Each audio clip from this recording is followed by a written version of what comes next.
Hello बच्चों, कैसे हैं आप लोग। उम्मीद करते हैं आप लोग बहुत अच्छे होंगे।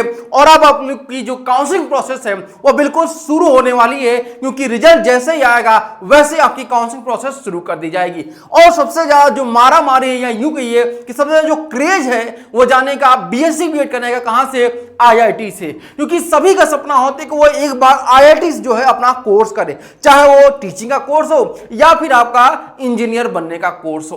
तो सारे यहां पर जो स्टूडेंट आईआईटी में जाने का सपना देख रहे हैं उनके लिए ये वीडियो बहुत इंपॉर्टेंट है, क्योंकि इस वीडियो के माध्यम से हम आपको बताने वाले हैं क्या क्या चीजें इसमें आपको सीट के बारे में पता चलेगा, कौन सी आईआईटी इसमें इंक्लूड है और उनमें क्या सीटें हैं, फी स्ट्रक्चर क्या है, उसके अलावा हॉस्टल अवेलेबल है या नहीं है, हॉस्टल है तो मेस है कि नहीं है। ये सारी इंफॉर्मेशन आपको इस वीडियो में मिलने वाली है और कटअप क्या आपकी रहने वाली है ये भी आपको इस वीडियो में पता चलेगा। तो आप एंड तक जो है इस वीडियो को देखिएगा और आपको हर इंफॉर्मेशन मिलेगी। बहुत अच्छा लगेगा ये वीडियो देखने के बाद, इंफॉर्मेशन भी आपको अच्छी मिलेगी और ऑथेंटिक मिलेगी। तो सबसे पहले हम जानते हैं कि कितने आईआईटी हैं जो कि टीचिंग का कोर्स कराते हैं, टीचिंग कोर्स यानी कि बीएससी बीएड का कोर्स कराते हैं। इनमें 4 आईआईटी है भाई। पहला आईआईटी आपके सामने है और वो है आईआईटी भुवनेश्वर। यहां पर आपका आईटीपी बीएससी बीएड है। ओनली पीसीएम ग्रुप से जिन्होंने 12th अपना किया हुआ है वही अप्लाई कर सकते हैं, यह बात ध्यान रखिएगा। इसके अलावा आईआईटी खड़गपुर है, यहां पर भी आपका ओनली पीसीएम जो है स्टूडेंट है जो 12th से किए हैं वही अप्लाई कर सकते हैं। और तीसरा है IIT Ropar, ITP BSc BEd, ये भी आपका 12th पीसीएम से तो भी आप कर सकते हैं। आईआईटी जोधपुर, यहां पर बीएससी बीएड और ओनली 12th जो है आपका पीसीएम ग्रुप से होना चाहिए। एक बात और नोट कर लीजिए कि जिन भी स्टूडेंट का आपको पता है कि अभी 12th बोर्ड के जो है वो रिजल्ट आ रहे हैं, चाहे वो सीबीएसई बोर्ड का हो या यूपी बोर्ड का हो या फिर आपका महाराष्ट्र बोर्ड का है, किसी भी बोर्ड का। अगर आपका जो है कंपार्टमेंट लग गया है, क्या लग गया है, आपका कंपार्टमेंट लग गया है आपके रिजल्ट में, तब आप यहां पर कंपार्टमेंट, तो आप यहां पर एलिजिबल नहीं होंगे एडमिशन के लिए, भले आपके 12th में जो है पीसीएम रहे या फिर कुछ भी रहे, या आपने भले कितने नंबर ला दिए हो, लेकिन अगर किसी भी एक सब्जेक्ट में आपका कंपार्टमेंट लग गया है तो आप एलिजिबल नहीं रहेंगे। अब जानते हैं कि इन जो आईआईटी है यहां पर एडमिशन के लिए कितनी सीटें हैं और कौन से स्टेज के आप टीचर बनेंगे। तो देखिए आईआईटी भुवनेश्वर में जो है सेकेंडरी स्टेज के टीचर बनेंगे और 50 सीट यहां पर है। सेकेंडरी स्टेज का मतलब होता है क्लास 9 से लेकर के 12 तक के बच्चों को पढ़ाने के लिए आप यहां पर अपना कोर्स यहां पर शुरू करेंगे, ठीक है। आईआईटी खड़गपुर में भी सेकेंडरी स्टेज का कोर्स है और ये 50 सीटें हैं। आईआईटी रोपर में भी आपका सेकेंडरी स्टेज है और 50 सीटें हैं। आईआईटी जोधपुर में भी आपका सेकेंडरी स्टेज और 50 सीटें हैं। अब ये रही आपकी टोटल सीट की बात, कौन कौन सा स्टेज यहां पर है और कौन स्टूडेंट एलिजिबल है। अब कुछ बेसिक नॉलेज जो है आपको ये इसके बारे में पता होना चाहिए, वो क्या है ये हम यहां पर जानते हैं। तो देखिए सबसे पहले आईआईटी भुवनेश्वर के बारे में बात करते हैं कि आईआईटी भुवनेश्वर के बारे में क्या क्या बोला गया है, उनकी एलिजिबिलिटी क्राइटेरिया के बारे में उनको जान लेते हैं। सबसे पहले यहां पे कहा गया है कि आपने अगर 12th किया हुआ है यानी 12th पास है तो 60% आपके मार्क्स होने चाहिए। किस स्टूडेंट के लिए, जिनकी कैटेगरी या तो जनरल है या तो ईडब्ल्यूएस से बिलोंग करते हैं। और जो 12th पास किए हुए हैं और 55% है लेकिन ओबीसी से आप बिलोंग करते हैं तो ओबीसी वालों के लिए 55%, जनरल ईडब्ल्यूएस के लिए 60%, एससी एसटी पीडब्ल्यू के लिए 50% आपका 12th होना चाहिए। ये कहा गया है आपके परसेंटेज यानी कि मार्क्स पर, यानी कि जो रिजल्ट है ओवरऑल। यहां पर पीसीएम या फिर किसी एक पर्टिकुलर सब्जेक्ट की बात नहीं की गई है, ओवरऑल जितने मान लिया आपके 12th में 5 सब्जेक्ट हैं तो उन 5 सब्जेक्ट में आपके 60% या 55% या 50% मार्क्स होने चाहिए। इसके बाद यहां पे कहा गया है कि जो एज है आपकी वह 20 ईयर्स से एबव नहीं होनी चाहिए, ठीक है। यानी यहां पर डेट ऑफ बर्थ भी बोल दिया गया है कि 1 अक्टूबर 2025 तक ये काउंट किया जाएगा। 1 अक्टूबर 2025 तक आपकी जो एज है 20 साल से ऊपर नहीं होनी चाहिए, अदरवाइज फिर आप एलिजिबल नहीं रहेंगे। इसके बाद 2 ईयर का जो है कंसेशन दिया गया है ओबीसी वालों के लिए और 5 ईयर का कंसेशन दिया गया है यहां पर एससी एसटी ओबीसी के, एससी एसटी और पीडब्ल्यू जो कैंडिडेट हैं उनको यहां पर दिया गया है एज रिलैक्सेशन। और यहां पर एक बात और बोला गया है कि जो 7 सब्जेक्ट आपने अटेम्प्ट किए हैं, एनसीटी एग्जामिनेशन आपने दिया हुआ है, उस एनसीटी एग्जामिनेशन में आपने 7 सब्जेक्ट का एग्जामिनेशन दिया हो, अगर एक भी सब्जेक्ट आपने मिस कर दिया है, एक भी सब्जेक्ट का अगर आपने एक भी क्वेश्चन अटेम्प्ट नहीं किया है, तो आप पहले यहां से बाहर हो जाते हैं यहां पर एडमिशन लेने से। ये बात ध्यान रखिएगा, क्योंकि कई सारे स्टूडेंट यहां पर मैसेज किए हैं, लाइव क्लास में भी बोले हैं कि सर हमने जो है 6 सब्जेक्ट अटेम्प्ट किया है, लेकिन फिजिक्स का या फिर केमिस्ट्री का या फिर मैथ का क्वेश्चन जो अटेम्प्ट नहीं कर पाए टाइम की कमी की वजह से। तो वहां पर आप लोग एडमिशन लेने से वंचित रह जाएंगे, एडमिशन नहीं ले पाएंगे। आगे बढ़ते हैं भाई, है ना। इसके बाद यहां पर कहा गया, अब देखिए आपको पता है कि जैसे आप लोग आईटीपी जो कोर्स करने चाह रहे हैं आईआईटी से, तो वहां पे आपको मेजर और माइनर सब्जेक्ट लेना पड़ेगा। तो मेजर सब्जेक्ट के लिए भी एलिजिबिलिटी क्राइटेरिया तय कर दी गई है। क्या की गई, ये बात ध्यान रखिएगा। कहा गया है कि अगर आप फिजिक्स मेजर सब्जेक्ट लेना चाहते हैं तो आपने एनसीईटी 2025 का जो एग्जामिनेशन दिया है उसमें डोमेन सब्जेक्ट के तौर पर आपका फिजिक्स होना चाहिए, पहली बात। सेकेंड बात यहां पर कि क्लास 10th में भी आप, क्लास 12th में भी आपकी जो है फिजिक्स सब्जेक्ट होने चाहिए। और क्लास 12th में जो आपका रिजल्ट आया हुआ है ओवरऑल तो रहना चाहिए 60% 55%, लेकिन जो आपका फिजिक्स वाला सब्जेक्ट है, केवल फिजिक्स, उसमें भी जो है अगर आप अनरिजर्व या ईडब्ल्यूएस से बिलोंग करते हैं, यानी जनरल ईडब्ल्यूएस है, तो 60% होने चाहिए फिजिक्स में, और 55% आपके होने चाहिए ओबीसी है तो, और एससी एसटी पीडब्ल्यू है तो 50% मार्क्स आपके होने चाहिए किसमें, फिजिक्स में। यहां ओवरऑल की बात नहीं हो रही बल्कि फिजिक्स की बात हो रही है। ओवरऑल के बारे में मैंने ऑलरेडी बता दिया है, ठीक है। अब अगर यहां पर आपने जो है क्या ले लिया, केमिस्ट्री मेजर सब्जेक्ट तौर पर लेना चाहते हैं, तो एनसीईटी 2025 एग्जामिनेशन में आपके केमिस्ट्री डोमेन सब्जेक्ट के तौर पर होने चाहिए। 12th में भी आपके जो है केमिस्ट्री होना चाहिए, और 12th में जो केमिस्ट्री आपका है उसमें आपके अगर आप अनरिजर्व ईडब्ल्यूएस हैं तो 60% होना चाहिए, ओबीसी से तो 55%, एससी एसटी पीडब्ल्यूडी है तो आप 50% आपके होने चाहिए। उसी प्रकार से अगर आप मैथमेटिक्स लेना चाहते हैं तो एनसीईटी 2025 में मैथमेटिक्स आपका डोमेन सब्जेक्ट होना चाहिए। ध्यान रखिए क्या होना चाहिए, डोमेन सब्जेक्ट आपका होना चाहिए। इसके अलावा अगर आप अनरिजर्व या ईडब्ल्यूएस हैं तो 60% आपके क्लास 12th में जो आप मैथमेटिक्स लिए रहेंगे उसमें होने चाहिए, 55% ओबीसी के लिए, 50% एससी एसटी पीडब्ल्यूडी के लिए होना चाहिए, और 12th में मैथमेटिक्स होना ही कंपलसरी है। और अगर इकोनॉमिक्स आप मेजर सब्जेक्ट लेना चाहते हैं तो एनसीईटी 2025 एग्जामिनेशन में आपके मैथमेटिक्स या applied mathematics as a domain subject आपके होने चाहिए, और 12th में आपने मैथमेटिक्स पढ़ा हो अगर आपको इकोनॉमिक्स लेना है तो, यानी अगर आपने मैथ लिया है 12th में तो आप इकोनॉमिक्स वहां पर पढ़ सकते हैं।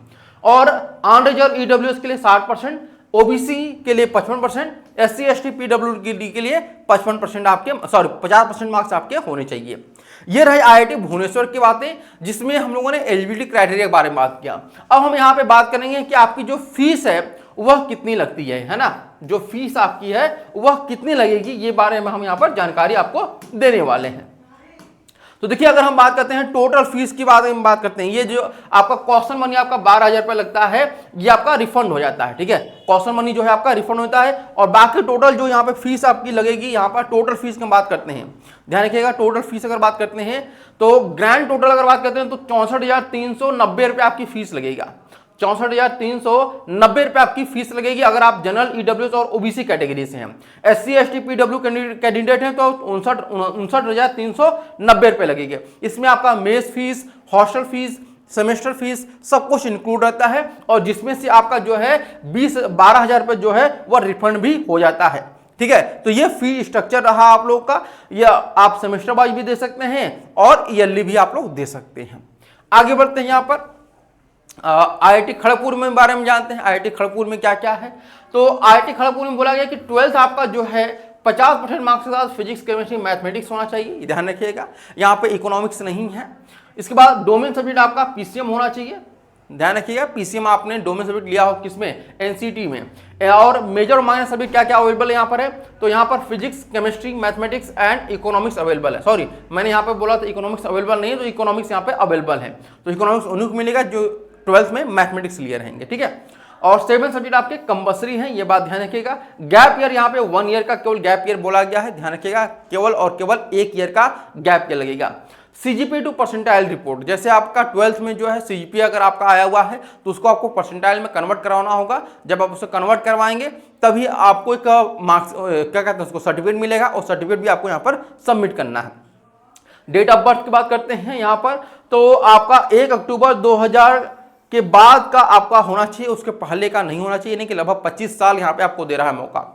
SC ST PWD कैंडिडेट हैं तो आपको 1 अक्टूबर 1995 के पहले के नहीं होने चाहिए, उसके बाद के होने चाहिए। तो ये आपको इसमें एज के बारे में बहुत ज़्यादा चिंता करने की जरूरत नहीं है खड़गपुर में, क्योंकि काफ़ी एज दे रहा, 25 साल एज मतलब बहुत ज़्यादा होता है, ठीक है। उसके पहले तो 20 साल ही एज आपकी दी गई थी। खड़गपुर में सीटों की संख्या बात करते हैं तो यहाँ पर फिजिक्स के लिए आपकी 13 सीटें हैं, केमिस्ट्री के लिए 13 सीटें हैं, मैथमेटिक्स के लिए 12 सीटें हैं और इकोनॉमिक्स के लिए 12 सीटें हैं। टोटल मिलाकर के आपकी 50 सीटें होती हैं।